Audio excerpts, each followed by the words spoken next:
নমস্কার। বৃহৎ শিব পুরাণ পূর্বখণ্ড ত্রয়োদশ অধ্যায় কার্তিকেয় বিবরণ।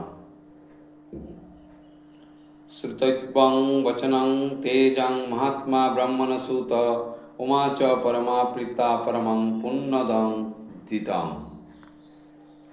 ঋষিগণ সম্বদিয়া সনত কুমারে পুনশ্চ জিজ্ঞাসা করে সুমধুর স্বরে, শুনিতেছি তব মুখে অমৃত কথন, জোরালো অন্তর আর জোরালো শ্রবণ। তোমার কৃপায় মোরা লোভিতত্ত্ব জ্ঞান, এখন জিজ্ঞাসী যাহা কহমতিমান। গণেশের জন্মকথা করিলে কীর্তন, এখন বলহ কার্তিকেয় বিবরণ। কিরূপেতে সরানন নিজ ধর্ম করে, কেন বলো সেই দেব বিবাহ না করে। কোথায় জনম হয় কহ মহাত্মন, কার্তিকেয় নাম ধরে কিসের কারণ। সরজন্মা এক নাম শুনেছি তাহায়, দেবসেনা অধিপতি সেই গুণাধার। কাহারে বধিতে হন সোনার ঈশ্বর, এই সব বিবরিয়া বল যোগীশ্বর। কৌতুকী হয়েছে মোরা করিতে শ্রবণ, বিস্তার করিয়া বল ওহে মহাত্মন। তোমার পশ্চাতে মোরা শুনিয়া সকলে, সংসার সাগর ঘোর তরি অবহেলে। সংসারে আসিয়া নরমায়া জলে পড়ি, মুগ্ধ হয়ে থাকে সদা ভুলিয়া শ্রীহরি। আত্মসুখে নিরন্তর করে অভিলাষ, পরকালে ফল তার হয় যে প্রকাশ। আগে নাহি বুঝি শেষে করে পরিতাপ, সতত অন্তর্দেহে পায় মনস্তাপ। এত এক বচন শুনি বিধির নন্দন, কহিলেন শোনো শোনো ওহে ঋষিগণ। যেই রূপ শুনিয়াছি আপন শ্রবণে, সেই রূপ বলিব সভা সব বিদ্যমানে। পবিত্র পুরাণ কথা করিয়া শ্রবণ, পবিত্র কবির ওহে ঋষিগণ। কার্তিকেয় বিবরণ অতি মনোধর, মন দিয়া শোনো সবে ওহে ঋষিচয়। বিবাহ বিমুখ সেই শিবের নন্দন, এমন স্বরূপ নাহি হেরি কদাচন। তাহার জনম কথা বলিব সবারে, মন দিয়া শোনো সবে অতি ভক্তি ভরে। দক্ষ যজ্ঞে সতী দেহত্যাগ করি বিসর্জন, দ্বিধারূপে মেনাগর্ভে করেন গমন। দুই ভাগে জন্মলন হিমালয় ঘরে, প্রথমত গদা জন্মে উমা তার পরে। জনমিয়া গঙ্গা দেবী সুরপুরে যান, তাতে মেনা হিম পড়ি সদা দুঃখ পান। তারপর উমা দেবী লভেন জনম, উমারে পাইয়া শোক করে বিসর্জন। শশীকলা সমা উমা দিনে দিনে বাড়ে, পিতামাতা হর্ষ পান দেখিয়া তাহারে। একদা নারদ ঋষি করি আগমন, হিমালয় পাশে আসি দেন দর্শন। নানা কথা কহে ঋষি অন্তপুরে যায়, মেনকা সহিত দেখা হইল তথায়। যথাবিধি মেনা দেবী করেন পূজন, পূজা পেয়ে দেব ঋষি আনন্দে মগন। কথায় কথায় ঋষি মেনকারে কয়, তোমার কন্যার দেবী শোনো পরিচয়। সামান্য নহে দেবী তোমার নন্দিনী, পরমা প্রকৃতিনী ভরের জননী। নির্জনে মুনির পাশে করিয়া শ্রবণ, কন্যা পরিচয় মেনা জানিলে তখন। তারপর দেব ঋষি বাহিরে আসিয়া, হিমাগিরি পাশে বসে পুলক হৃদয়া। কথায় কথায় ঋষি কহেন তখন, শুনো শুনো গিরিরাজ আমার বচন। কমলালোচন গিরি তোমার নন্দিনী, হইয়াছে দানযজ্ঞা দেহ মনে গিরি। কাহার করতে হয় করিবে অর্পণ, কি হেতু নিশ্চিত আছে বলহ রাজন। এত এক বচন শুনি গিরি হিমালয়, কহিলেন শোনো শোনো ওহে মহোদয়। আমার নন্দিনী ঋষি কানন ভিতরে, করিতেছে তপশ্চর্যা একান্ত অন্তরে। যজ্ঞপতি পাবে সতী এই সে কারণ, বনমধ্যে তপ করে ওহে মহাত্মন। পূর্বজন্মে পতি যিনি আছিল উনার, বাসনা তাহারে পাবে উহা গুণাধার। এই হেতু নিশ্চিত আছে ওহে মহাত্মন, নিজে যত্নবতী কন্যা পতির কারণ। এত এক বচন শুনি দেব ঋষি কয়, যা বলিলে সত্য বটে ওহে হিমালয়। তথাপি উদ্বেগ জাগি জানা থাকা উচিত তোমার, অনুদ্বেগা জাগি হলে পরে বিপদ তাহার। উদ্যোগী হলে পুরুষ নাহি সেই জন, তার কার্য নষ্ট হয় শাস্ত্রের বচন। যদ্যপি আপন পতি লভিবার তরে, তব কন্যা আছে তপে কানন ভিতরে। তথাপি উদ্যোগী থাকা উচিত তোমার, কন্যাদান ফল হেতু ওহে গুণাধার। লব্ধব্য লভিতে নাহি উদ্যোগী যে জন, কিহি বলি গণ্য সেই না হয় কখন। এতএব হিমালয় শুনহ বচন, কন্যার বিবাহ হেতু করহ যতন। বিপ্রগণ সহ তুমি মন্ত্রণা করিয়ে, যজ্ঞবরে দান করো সানন্দ হৃদয়ে। এত এক বচন শুনি হিমালয় কয়, নিবেদন শুন বলি ওহে মহোদয়। কাহার করেতে কন্যার করিব প্রদান, বিচার করিয়া বলো তুমি মতিমান। কাহার করেতে কন্যা করিলে অর্পণ, সুখী হইবে তাহা মোরে বলো হয় এখন। সর্ববেত্তা তত্ত্বজ্ঞানী তুমি মহাশয়, প্রকাশ করিয়া বলো উচিত যা হয়। এতেক বচন শুনি নারদ ধীমান, কহিলেন শুনো শুনো ওহি মেতিমান। যজ্ঞপতি আছে গিরি তোমার কন্যার, যাহার কারণে কন্যা কানন মাঝার। যাহার লোভিতে যত্ন করিছেন সতী, উপযুক্ত পাত্র তিনি কৈলাসের পতি। স্বয়মাত্মা মহাবাহু যেই মহেশ্বর, কুবের যাহার গৃহে নিয়ত কিঙ্কর।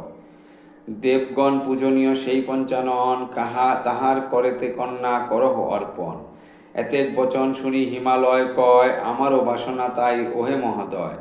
অর্পণ করিব কন্যা মহেশ্বরে করে, অন্যথা নাহিক ইতে কহিনু তোমারে।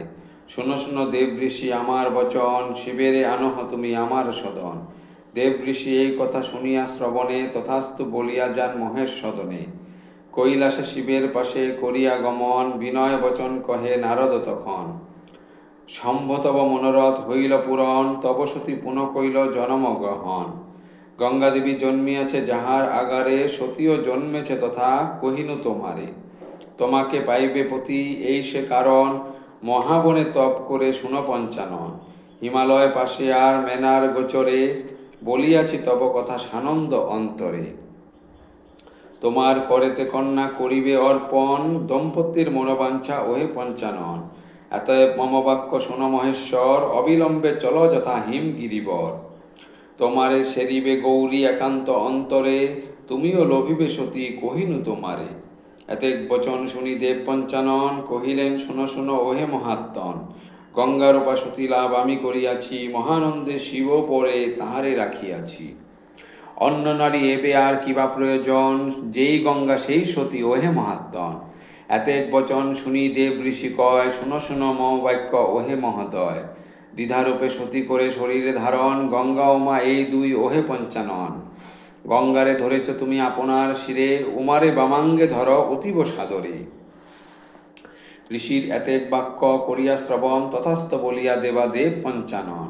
নারদ সহিতে যান হিমালয় পুরে, বিপ্রবেশে উপনীত উমার গোচরে। যে স্থানে উমা সতী তপেতে মগন, বিপ্রবেশে সেই স্থানে যান পঞ্চানন। ধীরে ধীরে উমা পাশে গমন করিয়ে, মধুর বচনে তারে কহে সম্বোধিয়ে। কাহার নন্দিনী তুমি বলহ সুন্দরী, কি নাম ধরহ তুমি বলতরা করি। এহেন বয়সে তপ কিসের কারণ, তপস্যা সময় তব নহে কদাচন। সুকুমারী তুমি দেবী পরম রূপসী, কি হেতু করিছ তব বন মাঝে বসি। এতেক বচন শুনি উমা দেবী কয়, শুনো শুনো বলিতেছি মম পরিচয়। হিমালয় কন্যা আমি উমা নাম ধরি, শিবের লাগিয়া তব কাননেতে করি। শিবের পাইব পতি এই সে কারণ, কাননে বসিয়া তব করেছি সাধন। জন্মে ছিনু আমি দক্ষের আগারে, দক্ষ যজ্ঞে আজি তেজি খ্যাত চরাচরে। পতি নিন্দা নিজ কর্ণে করিয়া শ্রবণ, দক্ষ যজ্ঞে তেজি ছিনু আপন জীবন। পুনশ্চ জনমে আসি হিমালয় ঘরে, করিতেছি তপশ্চর্যা মহেশের তরে। এতেক বচন শুনি দেব পঞ্চানন, কহিলেন শুনো সতী আমার বচন। সতত ভ্রমেন শিব শ্মশানে শ্মশানে, কুরূপ দেখিতে তাই জানে সর্বজনে। নাহি ঘর নাহি বাড়ি নাহি কিছু ধন, ব্যাঘ্রচর্ম কোটি দেশে করিছে ধারণ। পাগল সমান ফিরে যেখানে সেখানে, তাহারে বাঞ্ছিত পতি কিসের কারণে। গুণে গুণবতী তুমি পরম সুন্দরী, শিবে অভিলাষ কেন বল তরা করি। ইন্দ্রাদি দেবতাগণে করি বিসর্জন, শিবের পাইতে সাত কিসের কারণ। কঠোর তপস্যা কেন শিবের কারণে, তুমি সতী গুণবতী কহিস্তব স্থানে। চিত্ত হতে শিব আশা কর বিসর্জন, অনুরূপ পতি লাভ কর আকিঞ্চন। তোমার যেমন রূপ সুনহ সুন্দরী, তবনক সমনহে সেই ত্রিপুরারি। এতেক বচন শুনি উমা সতী কয়, শুনো শুনো ব্রহ্মচারী ওহে মহোদয়। শিবনিন্দা মম পাশে না কর কথন, হেন বাক্য মুখে নাহি আন কদাচন। যেই বাক্য শুনি আমি পূর্ব জনমে, তেজিছিনু নিজ দেহ দক্ষের ভবনে। সেই বাক্য কেন তুমি কহ ব্রহ্মচারী, অগতির গতি সেই দেব ত্রিপুরারি। এখন আমার বাক্য করহ শ্রবণ, মহেশের স্তব কর ওহে মহাত্মন। তাহা হলে উভয়ের প্রায়চিত্ত হইবে, নইলে আমি কিংবা তুমি নরকে ডুবিবে। উমার এতেক বাক্য করিয়া শ্রবণ ব্রহ্মচারী শিবস্তুতি করেন তখন। শিব হর ত্রিনয়ন ওহে ত্রিপুরারি, প্রমথ অধিপ তুমি কৈলাস বিহারী। সর্বানন্দময় দেব অখিল কারণ, ব্যাপিয়া রয়েছ তুমি অখিল ভুবন। কালরূপী তুমি দেব করি নমস্কার, অগতির গতি তুমি সার হতে সার। ব্রহ্মচারী মুখে স্তব করিয়া শ্রবণ, আনন্দে প্রফুল্ল হয় উমার নয়ন। ব্রহ্মচারী রূপী শিবে সম্বোধন করি, মিষ্টভাষে কহে উমা নাগেন্দ্র কুমারী। শুনো শুনো ব্রহ্মচারী করি নমস্কার, শিবতত্ত্ব জ্ঞানী তুমি ওহে গুণাধার। শিবের স্বরূপ তুমি তোমারে নমামি, প্রসিদ্ধ প্রসিদ্ধ দেব করি ছড় পানি। তোমাতে শিবেতে ভেদ না করি দর্শন, পুনঃ পুনঃ নমস্কার ওহে মহাত্মন। উমার এতেক বাক্য করিয়া শ্রবণ, ব্রহ্মচারী রূপী শিব হরিষে মগন। অবিলম্বে নিজ রূপ ধারণ করিয়ে, উমার সম্মুখে রহে পুলক হৃদয়ে। আহামরি কিবা শোভা বৃষভ উপরে, বিভূতি ভূষণ অঙ্গে জনমনর হরে। নাগযজ্ঞ উপবিত গলদেশ দেশে তার, ব্যাঘ্রচর্ম কোটি তটে সুন্দর আকার। শশীকলা শোভে শিরে আহামরি মরি, ববম ববম মুখে যায় বলি বাহারি। উমার সম্মুখে থাকি দেবতী লোচন, কহিলেন মিষ্টভাষে করহ শ্রবণ। আমারে পাইবে তুমি সুনহ সুন্দরী, এত বলি অন্তর্ধান হন ত্রিপুরারি। মহাযোগী গঙ্গাধর গঙ্গারে লোভিয়ে, পরম আনন্দে আছে মস্তকে লইয়ে। সেহেতু অপর নারী বাঞ্ছা নাহি করে, সদানন্দে রহে শিব গঙ্গালয়ে শিরে। উমারে দর্শন দিয়া করেন প্রস্থান, হিমালয় শৃঙ্গে বসে দেব দয়াবান। যোগেতে আপন মন করে নিবেশন, নারদের মুখে গিরি করিল শ্রবণ। ব্যস্ত হয়ে কন্যা লয়ে শিবের সদনে, পরিচর্যা হেতু রাখে অতীব যতনে। উমা সতী পিতৃআজ্ঞা ধরি শিরোপরে, মহেশের সেবা করে অতি ভক্তি তৎভরে। শিশিরে শিশিরে কষ্ট করেন সুন্দরী, মনে ভাবে পতি পাবে দেবতী ত্রিপুরারি। কিন্তু মহাযোগে রতদেব পঞ্চানন, উমার উপরে মন না দেন কখন। এদিকে দেবতা সহ দেব পদ্মাকর, বহুক্ষণ পরামর্শ করেন বিস্তর। কিরূপে শিবের যোগ হইবে ভঞ্জন, কিরূপে উমারে শিব করিবে গহন। এই রূপ বিবেচনা করি পদ্মজনী, পাঠালেন কামদেবে যথাশূল পানি। ভাঙ্গিতে শিবের যোগ চলিল মদন, পুষ্পধনু হাতে কিবা অতি সুশোভন। ধীরে ধীরে হিমালয়ে হয়ে উপস্থিত, শিবের পাশেতে যায় মদন তরী। আকর্ণ টানিয়া ধনু করেন টঙ্কার, মোহনাদি বান তাহে জুড়ে গুণাধার। তাহা হেরি কাম সখা বসন্ত ধীমান, সখার পাশেতে রহের হয়ে মূর্তিমান। নানাবিধ পুষ্পরাশি ফুটিল তখন, গন্ধে আমোদিত হয়ে অখিল কানন। এদিকে শিবের চিত্তে জন্মিল বিকার, তাহা দেখি আত্মারাম করেন বিচার। চিত্তের বিকার জন্মে কিসের কারণ, কেন আজি বিচলিত হইতেছে মন। এই রূপ বিবেচনা করিয়া অন্তরে, নয়ন মেলিয়া হর দৃষ্টিপাত করে। চারিদিকে দৃষ্টিপাত করে পঞ্চানন, অকস্মাৎ দেখে পাশে মদন তখন। মণ্ডলী করিয়া ধনু রয়েছে দাঁড়ায়ে, পঞ্চবান পঞ্চস্বর কামুকে জুড়িয়ে। তাহা দেখি রোষ বসে দেব পঞ্চানন, আরক্ত নয়নে করে মদনে দর্শন। তখন ললাট নেত্র হইতে তাহার, বাহিরিল অগ্নিকন্যা ভীষণ আকার। দেখিতে দেখিতে অগ্নি করিয়া গমন, মদনের ভস্মীভূত করিল তখন। হায় হায় কি হইল দেবগণ করে, করাঘাত করে রতি বক্ষের উপরে। কার শব্দ শিব পাশে করয়ে গমন, কার শক্তি মহেশ্বরে করে নিবারণ। ভস্মীভূত হয়ে কাম আনন্দ আকারে, গুপ্তভাবে রহে গিয়া উমার শরীরে। কামদেহ ভস্ম পরে লয়ে পঞ্চানন, আপনার কলেবরে করেন লেপন। তারপর উমাদেবী কামভাব ধরি, মহেশের নিরীক্ষণ করেন সুন্দরী। তখন সকাম হন দেব পঞ্চানন, তাহা দেখি পরিতুষ্ট যত দেবগণ। সেই কালে হিমালয় সানন্দ অন্তরে, উদ্বেগ করেন কন্যা অর্পিতে শিবেরে। ব্রহ্মা বিষ্ণু আদি করি যত দেবগণ, সমবেত সবে আসি হলেন তখন। বিধি অনুসারে দেব দেব ত্রিপুরারি, উমারে গ্রহণ করে সমাদর করি। বিধানে উমার সহ হয় পরিণয়, উমারে পাইয়া শিব হরিষ হৃদয়। শুনো শুনো তারপর আশ্চর্য ঘটন, তারক নামেতে দৈত্য আছিল দুর্জন। তাহার পীড়নে যত অমর নিকট, জ্বালাতন হয়ে কষ্ট পান নিরন্তর। দেবতার রাজ্য দুষ্ট করয়ে হরণ, যজ্ঞভাগ লয়কারী সেই দুরাত্মন। হেন সেনাপতি নাহি বিনাশে তাহায়, এই হেতু দেবগণ ব্যাকুল চিন্তায়। শিব তেজে যদি জন্মে একটি নন্দন, তবে তো তারক দৈত্য হবে বিনাশন। এই হেতু ব্রহ্মাদি অমর নিকর, করজোর করি কহে শিবের গোচর। শুনো শুনক মহেশ্বর করি নিবেদন, তোমা হতে এই বিশ্ব হয়েছে সৃজন। এখন বিনষ্ট হয় দেখো ত্রিপুরারি, তারক নামেতে দৈত্য দেবতার অরি। পীড়ন করিছে সদা তিন ভুবন, আর নাহি রহে বিশ্ব ওহে পঞ্চানন। যদি তব তেজে জন্মে একটি কুমার, তবে রক্ষা পায় প্রভু জগত সংসার। এতএব কৃপা করো দেবগণ পরে, বিহার করহ প্রভু লইয়া উমারে। তোমার তেজেতে যদি জনমে দন্দন, তবে তো মরিবে সেই দুষ্ট দুরজন। এতেক বচন শুনি কৈলাসের পতি, তথাস্তু বলিয়া করে ইলাবৃতে গতি। দেবতারে কার্যসিদ্ধি করিবার তরে, ইলাবৃতে যান শিব লইয়া উমারে। ইলাবৃত বর্ষে পরে করিয়া গমন, বিহারেতে মত্ত হন দেব পঞ্চানন। ওমার সহিতে দেব করেন বিহার, বিহারে নহেন তৃপ্ত প্রভু দয়াধার। ক্রমে দিব্য শতবর্ষ অতীত হইল, তথাপি বিহারে নাহি বিরতি জন্মিল। তাহা দেখি ব্রহ্মাদি যত দেবগণ, ভীত হয়ে পরামর্শ করেন তখন। পরস্পর কহে সবে কি বলিব আর, জনমে না হেরি কভু এহেন বিহার। কি অনর্থ হবে ইথে বুঝিবারে নারী, কিরূপে হবেন ক্ষান্ত দেব ত্রিপুরারি।